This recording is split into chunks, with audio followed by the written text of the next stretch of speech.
Eu vou contar para você a história de uma grande confusão na qual o mundo se meteu. Sabe por quê? Só porque fez calor. Todo mundo estava acostumado com calor, mas só que dessa vez fez calor na época do ano em que normalmente fazia frio. E no tempo do calor então? Aí é que esquentou de verdade. Enquanto era só isso, as pessoas não ficaram assustadas, mas aí o calor começou a mudar o costume das chuvas. Num ano o rio secou, no outro encheu muito, botando água onde antes nunca tinha botado. E até as plantas tiveram dificuldade para acertar o tempo das flores, dos frutos e das sementes. Esse calor era provocado pela poluição. Os gases derivados do carbono, gerado pelas coisas que são queimadas pelo fogo, como gasolina, etanol, óleo diesel, gás de cozinha, madeira e carvão, pela geração de energia elétrica, pelos desmatamentos e por uma porção de atividades realizadas pelo ser humano, principalmente nas indústrias, e outras coisas que se fazem nas grandes cidades, eram os responsáveis por essa poluição. Mas veja só que tristeza. Quem você acha que sentia mais os efeitos dessa bagunça? Os homens de terno, luxo e carro bonito, donos da poluição toda? Ou a turma que vive na terra, em contato com as florestas e rios? Os pequenos agricultores e seus roçados, os povos indígenas, os ribeirinhos, os quilombolas? Você sabe que isso não é uma história de faz de contas. É um desastre prontinho para entrar pela porta das nossas casas. E o mundo todo sabe que a situação é perigosa e que é preciso fazer alguma coisa. Por causa disso, lideranças do mundo todo vivem se reunindo para discutir o que fazer para reduzir a poluição do carbono no planeta. Lembra aqueles homens espertos, engravatados, de mais alta patente, donos das empresas que geraram a poluição? Eles foram os primeiros a levantar a mão para dizer que resolviam o problema. É que, segundo eles, todas as ideias propostas pelos povos indígenas, as organizações populares e até mesmo os cientistas para reduzir a poluição queriam diminuir ou parar o progresso. Isso seria um grande prejuízo financeiro para eles. Começaram então a inventar todo tipo de mecanismos. Os pessoal da empresa foram lá no município, né? Reunião teve lá na Câmara Municipal de Jacareacanga. Todos os caciques foram lá participar dessa reunião. Aí só que... Mas eles falaram assim, né? Diz que quando nos aceitar esse projeto de carbono, aí diz que vai ter bom para os povos indígenas, né? Principalmente Munduruku, né? Diz que vai ter bom, não vai ter mais aquela violência, não vai ter mais aquelas desmatação da floresta, não vai ter mais aquelas construção de barragem, né? É isso aí que eles falaram para nós. Aí, só que nós já sabemos que isso aí não vai ser bom para os povos, né? Para os povos, principalmente para os povos indígenas, né? Como assim, né? Como eles querem quer dar o dinheiro para dar os sustentos, né? Aí eles queriam que nós, Munduruku, que não vai ter mais a fazer a roça, né? Nem caça, nem pesca, e nem tira madeira para fazer a construção de casas, o canoa, né? Essas coisas. Diz que vai ter proibido, né? Quando nos aceita o projeto desse. A primeira invenção deles foram os créditos de carbono. Sabe como isso funciona?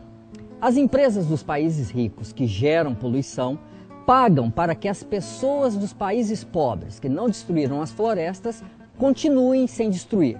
Isso porque o remédio para reduzir a poluição são as florestas. Assim, eles podem continuar poluindo, porque a poluição deles é compensada por essa turma de cá que preserva. Mas essa solução tem um problema. Não diminui a poluição e nem o calor, não é mesmo? Porque a poluição continua a mesma. Olha só. Não só não é eficaz, como a longo prazo nós teremos um incremento maior ainda dessas emissões, porque o RED não prevê a redução de emissão de gases, ele prevê, entendeu, o não desmatamento. E esse não desmatar significaria, então, portanto, uma emissão maior de oxigênio e tal, e a retenção maior do CO2, que é o gás carbônico. Mas isso não significa que vá diminuir a poluição ou a emissão dos gases poluentes. As empresas não têm, no programa de RED, elas não têm o compromisso de cessarem com a emissão de gases. E que, na verdade, então, portanto, a nossa discussão ela esbarra exatamente nesse ponto, em que nós precisaríamos de um mecanismo que evitasse que essas grandes empresas poluidoras, notadamente as empresas ligadas ao setor petrolífero, né, para que essas empresas não mais continuassem poluindo, ou que diminuísse significativamente a emissão de gases. A segunda invenção criada pelos altos homens engravatados é o RED. Essas letrinhas significam redução das emissões por desmatamento e degradação florestal. Assim, os créditos de carbono também podem ser gerados por quem planta árvores em áreas desmatadas, mesmo que não sejam árvores da região, mesmo que seja eucalipto, mesmo que seja para depois fazer carvão ou papel. E tudo isso passa como se fosse floresta. Você sabe. Nesse mundo de pessoas de terno e gravata, quem manda é o dinheiro. Tudo vira papel. E essas práticas de preservar ou de reflorestar foram trocadas por um tipo de papel que vale dinheiro, um certificado. Com esses certificados, as empresas poluidoras ficam dizendo que são empresas limpas e podem continuar espalhando sua poluição pelo mundo sem nenhuma culpa. Afinal, ela está pagando por isso. Nas reuniões em que eu já participei, não é apresentado o projeto RED de uma forma que venha a fazer o entendimento da comunidade, mas sim nenhuma pressão também, que não deixa de ser uma pressão, para que as pessoas, a reunião mais ou menos assim, chama algumas pessoas, se reúnem e dizem que faz já um plano, já faz um plano do que a comunidade precisa, de quanto vai gastar. Não é uma consulta, não é uma formação para dizer, nunca disseram para a nossa comunidade quem é que dá esse dinheiro, de onde vem esse dinheiro, quais são as principais pessoas interessadas nesse projeto RED, quem são os principais beneficiários do projeto RED e quem são os prejudicados. Nunca informam isso para a comunidade. Eu vou te explicar como é que as empresas fazem para poluir e você vai entender por que isso se chama créditos de carbono. Quando as empresas ligam suas fornalhas ou motores, elas queimam combustível, que pode ser gás, gasolina, carvão ou diesel. Com a queima, gás carbônico é liberado para a atmosfera. Esse gás carbônico é responsável pelo aquecimento do planeta porque ele acumula o calor do Sol em suas moléculas. Quando as árvores crescem, elas retiram o gás carbônico do ar e o transformam em galhos e folhas. É por isso que elas limpam o ar da poluição que a queima feita pelas indústrias, carros, motores e máquinas provocou. E é por isso que existe esse rebuliço todo. Uns querem continuar poluindo, outros querem plantar e manter o planeta com saúde. Pois é, o planeta também tem saúde. O problema é que o povo que quer poluir é poderoso, tem dinheiro. Porque a indústria faz sapato, faz roupa, faz carro, corneta, pente de cabelo, revista, computador, isqueiro e uma porção de outras coisas que as pessoas querem ter para elas e cada vez mais. E quanto mais as pessoas querem as coisas, mais a indústria polui. E quanto mais a indústria polui, mais o calor aumenta. E quanto mais o calor aumenta, mais a gente chega perto do planeta virar churrasquinho. O interesse político maior que existe por trás, concretamente, é mesmo o revigoramento do capitalismo que está em crise. Então, o capitalismo, estando em crise, precisa se reinventar, precisa se reposicionar no cenário mundial e diante das ameaças e de todos esses problemas climáticos, alterações climáticas que a gente tem enfrentado, então o capitalismo como sistema político, como sistema econômico, está se reposicionando diante desses fatores. E esses mecanismos, por exemplo, de hedge e outros, na verdade, são mecanismos políticos, de ação política do capital, para que o capital possa se reformular, se reprojetar para os próximos anos, uma tentativa de sair da crise. Então, portanto, os mecanismos de hedge não têm por objetivo a defesa da vida, tampouco a defesa das comunidades que vivem nas florestas, mas tem por objetivo recapitalizar, tá, o sistema financeiro mundial que está em crise. Agora me diga uma coisa, o que seria dos povos e comunidades, de gente como eu e você, sem as águas das fontes, dos córregos e dos rios? Sem as plantinhas, os arbustos e as árvores? Para nossos povos não tem separação nenhuma entre a vida que existe na natureza e a própria vida como ser humano. Está tudo ligado. A terra sem água ou com água estragada, que vida pode continuar gerando? E como é que a água vai manter a vida se os córregos e rios foram maltratados e secarem? Ou cuidamos de manter a vida, ou então vai ficar tudo lascado, não é mesmo? E se aqueles homens lá, de gravata e carro com ar-condicionado, dissessem que cada coisa da natureza, que até agora é de bem comum e de todos, como os rios, as árvores e os animais silvestres, tem que ter um preço? Pois bem, veja só. Isso é o pagamento por serviços ambientais, o tal PSA. Coisa de capitalista. É assim, cada coisa da natureza tem um valor que pode ser medido em dinheiro, ou seja, tem que ter um preço. Assim a gente pode vender ou comprar uma cachoeira, um rio, uma árvore, uma colmeia de abelhas. Ora pois, mas essas coisas lá têm preço. Eu fico louco da vida com essa conversa, bichinho. Por dinheiro nenhum do mundo pode isso. Coloca preço nas coisas da natureza para que tudo vire papel e desse jeito nada mais será de todos. Tudo vira mercadoria.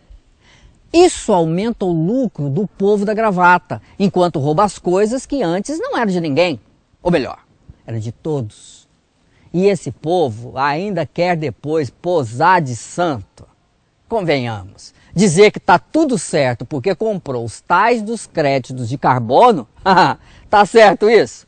Tá nada. Se a gente agora, eu vou fazer tudo agora, vou estragar tudo, futura geração que vai vir, não tem onde ele morar, não tem onde ele ocupar. E daí? Não dá. Então, como esse aqui, em vez do branco, de outro país, não é daqui. Nós mesmo, os munduruku, a gente mata só assim uns 100 metros, 150 metros. É só isso mesmo que a gente mata para plantar mandioca, bananeira, cana, cará, e batata e outros mais, né? Para nossa sustentabilidade. Para nós isso não tem preço, né? Porque isso aí é como assim, é a nossa vida, né? Na terra a nossa terra, ela é a nossa mãe, porque dela a gente tira os nossos alimentos, do rio a gente tira os nossos alimentos, a água é da onde a gente bebe a água do rio, que é a nossa vida. Nós sem água a gente não vive, né? 1 milhão vai se acabar e o nosso rio lá é por toda a vida. Eu vou morrer e os meus filhos vão ficar. Os meus filhos vão, mas os meus netos vão estar lá. E 1 milhão de reais, daqui a uns tempos não tem mais. A gente vai continuar, vai acabar o dinheiro e vai ficar morrendo de fome e sem ter nada lá dentro da nossa terra e sem ter água para beber. Ela não tem fim. É igualmente uma vida, né? Uma vida a gente não troca pelo um dinheiro. Principalmente a vida dos meus filhos, a vida dos meus parentes, eu não troco por dinheiro nenhum. E assim é a mata. A mata a gente for vender igual que a gente está vendendo os parentes da gente, a mãe da gente, os filhos da gente, os sobrinhos da gente. É igual que a gente está vendendo o povo da gente, né?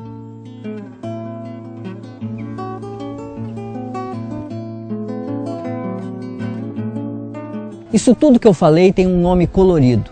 Chama-se economia verde. Eles pintam de verde para adoçar o nosso bico. Mas essa economia é da cor do dinheiro, não da cor da natureza. Tem que ter outra solução mais simples para esse problema da poluição e que resolva a coisa de vez, sem ficar inventando o jeito de meter dinheiro na história. Agora me diga, quem pode enfrentar esse desastre ecológico e ambiental todo e resolver a crise que o tal do capitalismo jogou à humanidade e o nosso planeta? Os territórios, a terra, portanto, ela é prenhe de vida e, como tal, ela é um ser vivo. Então, como ser vivo, precisa ser preservado na medida do que precisa ser preservada a vida, inclusive a nossa. Né? Então, nesse sentido, as terras, os territórios, especialmente para os povos indígenas, são sagrados. Então, nós precisamos trazer de novo a sacralização. E a capitalização, portanto, a valoração da natureza, dos meios naturais ali dispostos, por exemplo, fere de morte essa ideia de que a terra é sagrada, de que a natureza, aquilo que a natureza nos oferece é algo sagrado. Por isso, cada vez mais, eu estudo mais para poder defender casa indígena, sabe? Do meu povo, né? Se não estudar, não vou aprender nada, não tem como brigar, defender questão indígena do meu povo. Quem está pagando o Projeto REDD na Amazônia está tirando a sua culpa de poluir o mundo, porque são as grandes multinacionais, petroleiras, por exemplo, é uma delas, que pagam o Projeto REDD. Então elas estão pagando o direito de poluir cada vez mais o meio ambiente. Então, o Projeto REDD não é uma solução verdadeira para reduzir as emissões de gases poluentes. O Projeto REDD está trazendo a privatização da floresta. O Projeto REDD está pagando pela vida da água, pela vida dos animais, pela vida dos povos indígenas que estão ali para serem mais dizimados. Os contratos mínimos são de 30 anos. Ora, 30 anos sem que a população indígena faça a determinada prática, provavelmente os jovens, depois de 30 anos, não mais saberão como ou não terão meios para poder retomar as práticas tradicionais. E aí nós temos um prejuízo não só financeiro, mas nós temos um prejuízo muito grande cultural. Uma perda cultural que não dá para a gente colocar isso em valores, conforme o capitalismo costuma fazer, conforme está fazendo com a questão do ar nos projetos de REDD. O que falta mesmo para nós é a consulta, porque nós não somos consultados. Nós somos primeiro a ser prejudicado e os últimos a ser consultados. Do povo da gravata não pode vir nada de sério. Você já viu? Eles querem dar um jeito de ganhar mais dinheiro. Mas a gente, os povos indígenas, as comunidades tradicionais, as pessoas de bem desse mundo, podemos dar a resposta. Nosso próprio modo de viver já é uma resposta. As pessoas e comunidades que vivem em cidades podem aprender muita coisa com a gente. Como uma vida simples, sem luxo, tirando da natureza só o que é necessário. O cultivo de alimentos limpos, sem agrotóxicos, o consumo sem exagero, a reciclagem e o reuso das coisas. Precisamos de espaços para plantar novas florestas, para fazer o planeta se recuperar. Cada comunidade, cada povo precisa descobrir como mudar seu jeito de viver para lidar com a questão dos transportes, do lixo, dos esgotos. E mudar o jeito de produção das indústrias, já que elas queimam muita energia para produzir coisas que talvez não sejam tão necessárias. Mas essa é uma luta difícil, porque para ser vitoriosa, precisa enfrentar os capitalistas que se acham donos de tudo. E por isso que é urgente a união de todos os povos, de todas as forças políticas que combatem o avanço da economia verde e estão decididos a construir um mundo em que as pessoas vivam com harmonia entre elas e com a terra, assumindo a proposta indígena do bem viver.